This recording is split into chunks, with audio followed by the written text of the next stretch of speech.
Well, from family to food, we know the holidays bring a lot of fun, but also a big fire risk if you're not careful. Yeah, as the weather gets colder, more families will be using those space heaters, trying to keep their holiday gatherings feeling toasty and nice and warm. And a lot of us have them at their desks too, so this is important. We've got Michael McClear, of course, president of Escape Fire Safety. So important to have these reminders, especially as we're having more folks in the house right now. So let's talk space heaters. A lot of us have them.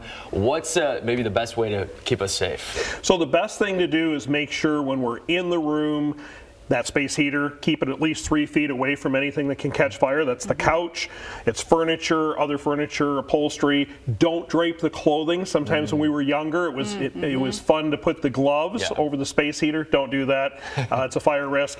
And when you leave the room, you leave the home, even when you go to bed, it's important to turn that space heater off. Space heaters need space. We want to plug them into a wall outlet, not a power strip, and not an extension cord, because they can overheat. They can overload those extension cords or power strips and cause a fire. So that's important. Make sure that we keep space heaters away from the Christmas tree we talked about in the last hour, Christmas trees, and we need to water those trees daily. Keep those trees at least away from the register vents. And just making sure, again, we're using some good common sense.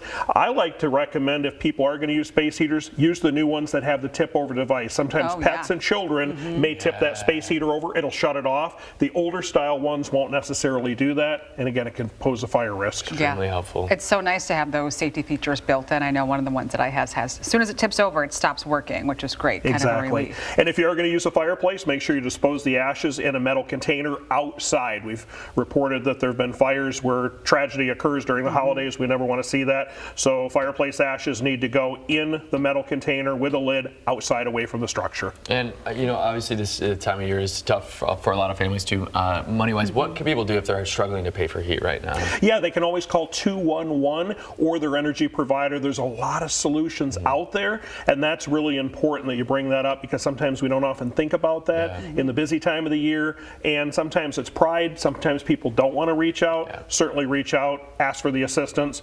The next hour we're going to just talk about what we've talked about this hour and the last hour, but we're going to also focus on some more safety tips: smoke alarms, carbon monoxide detectors, how families can give the gift of safety. Yeah, and kind of along those lines, don't use the stove to heat the house. I know you've said that before. That's right.